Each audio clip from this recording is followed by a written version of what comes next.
किसी का भी उदय अचानक नहीं होता। सूर्य भी धीरे धीरे निकलता है और फिर ऊपर उठता है। जिसमें धैर्य और तपस्या होती है वही संसार को प्रकाशित करता है। जिसने संसार को बदलने की कोशिश की वो हार गया, और जिसने खुद को बदल दिया वो जीत गया। हमेशा याद रखिए, बेहतरीन दिनों के लिए बुरे दिनों से हमेशा लड़ना ही पड़ता है। नमस्कार, मैं हूं कमल श्रीमाली। आप सभी का बहुत बहुत स्वागत आपके अपने चैनल में और हमारे जीवन को सबसे अधिक प्रभावित करने वाले गुरु के मेष राशि में प्रवेश की इस विशेष एपिसोड में। यह एपिसोड आपकी राशि, नाम राशि अर्थात मून साइन पर आधारित है। इस एपिसोड में हम आपकी मीन राशि पर गुरु के गोचर प्रभाव का क्या प्रभाव पड़ेगा इसके बारे में विश्लेषण करेंगे। एक अपील है आपसे, यह चैनल और इसका हर एपिसोड आपके जीवन में सहजता, सुख, शांति, समृद्धि के लिए हमारा प्रयास है। तो आप भी हमारे चैनल को सब्सक्राइब कर, शेयर कर, कमेंट कर, लाइक कर हमारा उत्साहवर्धन करें, हमें बहुत खुशी होगी। ज्योतिष शास्त्र में गुरु पूर्व जन्म के कर्म, धर्म, दर्शन, ज्ञान और संतान का प्रतिनिधित्व करते हैं। देवगुरु जब राशि परिवर्तन करते हैं तो इसका असर ज्ञान पर, संसाधनों में वृद्धि पर, शिक्षा, संतान और उस संतान की प्रगति, समृद्धि, संपन्नता, वैवाहिक जीवन, धर्म और पिता पुत्र के संबंध, इन सभी पर पड़ता है। गुरु फर्स्ट, फिफ्थ, 9th और 10th भावों के कारक ग्रह हैं। और गुरु ग्रह को महिलाओं के लिए पति का कारक और पुरुषों के लिए धन का कारक माना जाता है।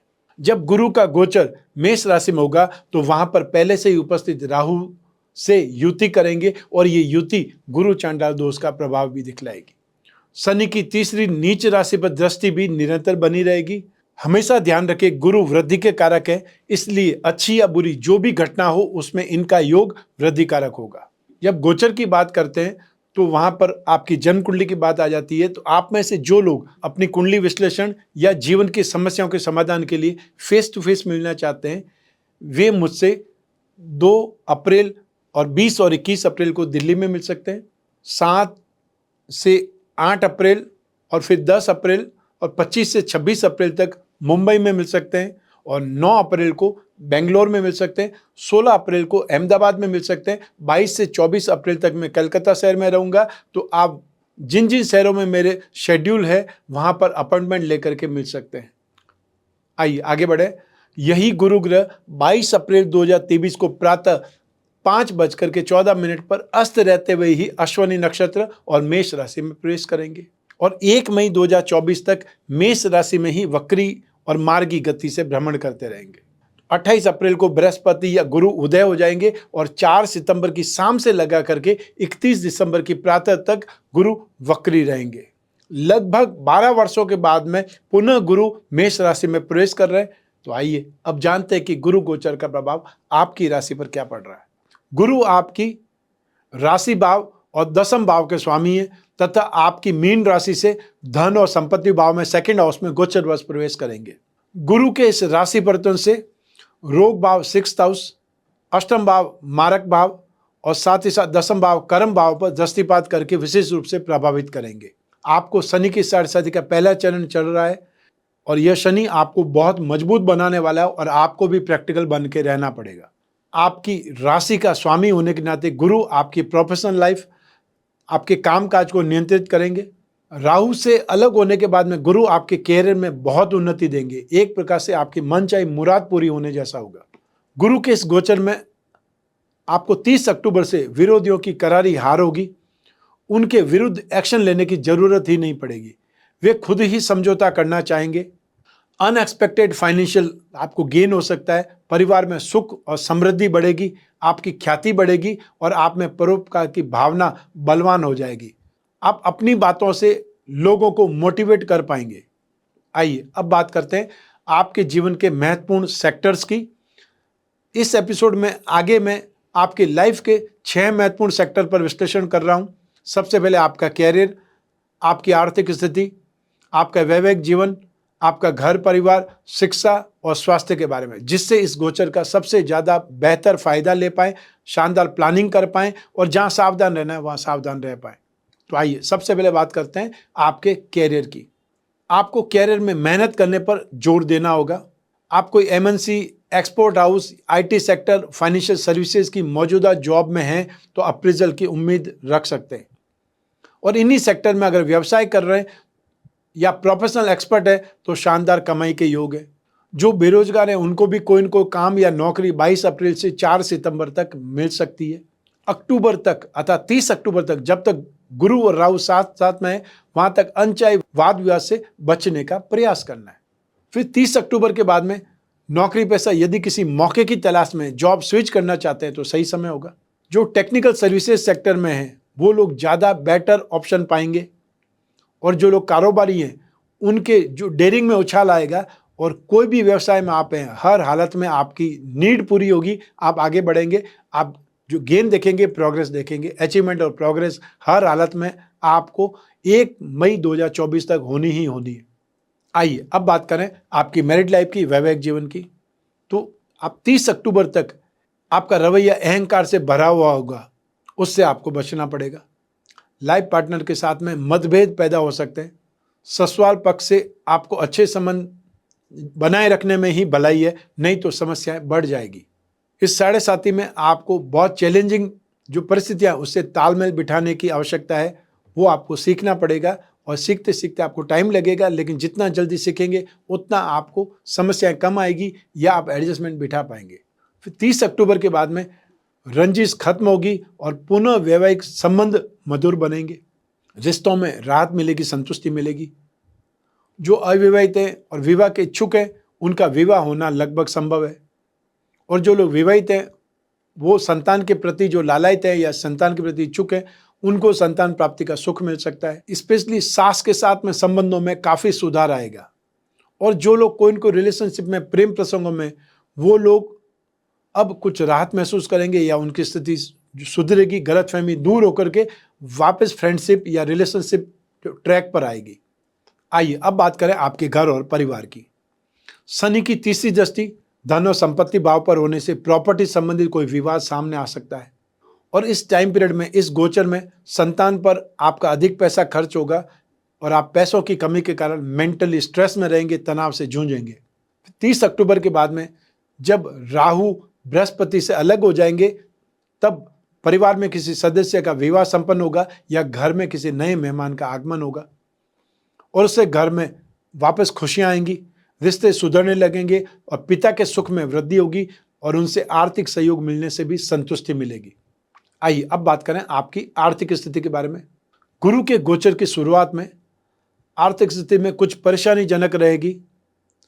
इस समय बीमारी पर कुछ अनएक्सपेक्टेड खर्चे सहन करने पड़ सकते हैं, मजबूरी हो सकती है, या फिर व्यापार में बहुत बड़े ऑर्डर को पूरा करने के लिए लोन लेना पड़ सकता है। लेकिन 30 अक्टूबर के बाद से संपत्ति या जमीन में, गोल्ड में इन्वेस्टमेंट के लिए आगे बढ़ना पड़ेगा, या आगे बढ़ना फायदेमंद है। बॉन्ड्स में या सर्टिफिकेट्स में, शेयर्स में, इनकी संख्या में वृद्धि होगी, कैपेसिटी में वृद्धि होगी। हर हालत में आपकी कैपिटल बढ़ेगी। अपनी मेहनत और जान पहचान का सहारा लेकर के आप पावरफुल बन जाएंगे, या कोई न कोई अपने आप को फायदेमंद स्थिति में ले आएंगे। जो पेरेंटल प्रॉपर्टी के मामले सुलझ सकते हैं, फायदा मिल सकता है, और लंबे समय से अटके हुए जो पैसों की वापस वसूली हो सकती है। अपने बिजनेस में एक्सपांड को लेकर के, या उसको जो बिजनेस को फैलाने को लेकर के जो कैपिटल की व्यवस्था है, वो नई पार्टनरशिप के जरिए फाइनल हो सकती है, पूरी हो सकती है।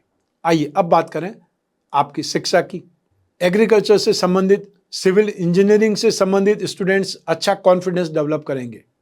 टूरिज्म से संबंधित कोई कोर्स आपको अच्छी सक्सेस दिला सकता है, और जो एब्रॉड जाकर के पढ़ना चाहते हैं वो निश्चित तौर पर एडमिशन पा सकते हैं, उनको सिर्फ एफर्ट करना पड़ेगा।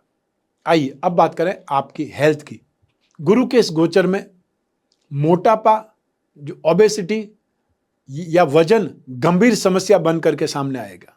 आपको स्ट्रेस से बचने के लिए कोई स्पोर्ट्स एक्टिविटी का सहारा लेना पड़ेगा, या उसमें हिस्सा लेना चाहिए। सबसे पहले डायबिटीज और ब्लड प्रेशर को कंट्रोल करने का कोई न कोई तरीका सीखना पड़ेगा, या उसको कंट्रोल करना पड़ेगा।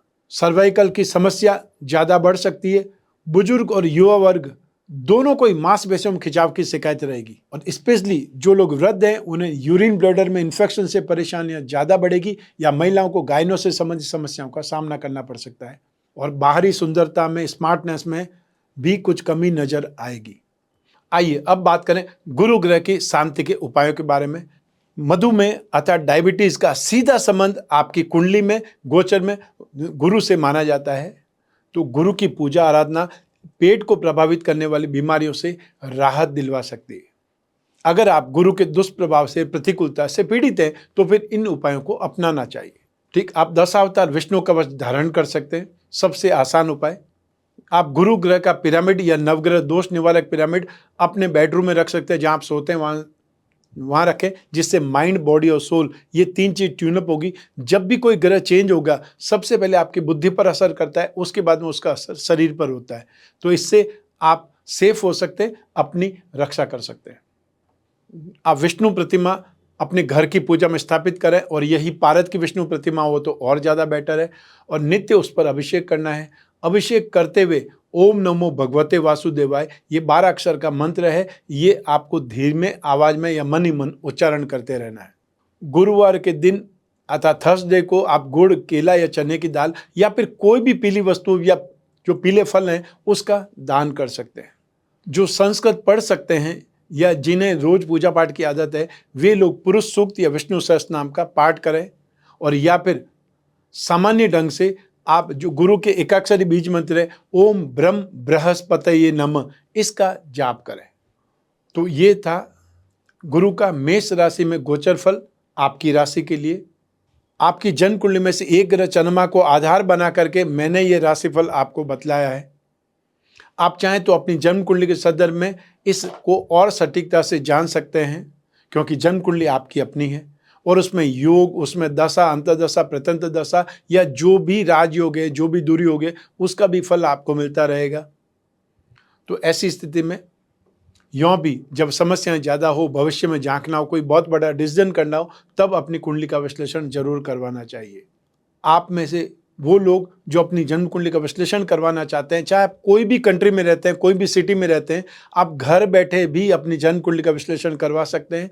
जो भी आपके क्वेश्चन है उस पर हम डिस्कस कर सकते हैं, जो भी समस्या है उस पर डिस्कस कर सकते हैं। आपकी कोई भी पर्सनल प्रॉब्लम है वो आप आराम से बात कर सकते हैं, क्योंकि आप और मैं बात करेंगे, बीच में तीसरा कोई नहीं होगा। और कोई भी और ऐसा नहीं है कि आप फ़ोन पर होंगे और आपको पता नहीं है कि कौन बात करेगा, ऐसा नहीं है। मैं ही आपसे बात करूंगा और जो शेड्यूल आप बताएंगे कन्वीनियंट टाइम, उसी समय बात करेंगे और आपकी जो भी समस्या है वो मैं सुनूंगा, उसका आपको आंसर दूंगा और जो भी उपाय होंगे वो उपाय भी आपको लिख करके भेजे जाएंगे। जब भी आपको जिज्ञासा हो, स्क्रीन पर दिए हुए नंबर पर संपर्क करके अपॉइंटमेंट फिक्स करना है, चाहे फेस टू फेस मिलना है या फिर आपको अपने घर बैठे, अपने देश में बैठे हुए बात करनी है। मैं कामना करता हूं और हमेशा करता रहूंगा कि आप स्वस्थ रहें, प्रसन्न रहें और सुरक्षित रहें। अपना और अपने परिवार का, घर के छोटे छोटे बच्चों का और महिलाओं का विशेष ख्याल रखें। आप सभी को मेरा नमस्कार, बहुत बहुत शुभकामनाएं। ईश्वर आपकी रक्षा करे, लक्ष्मी नारायण भगवान आपकी रक्षा करें। बहुत बहुत धन्यवाद।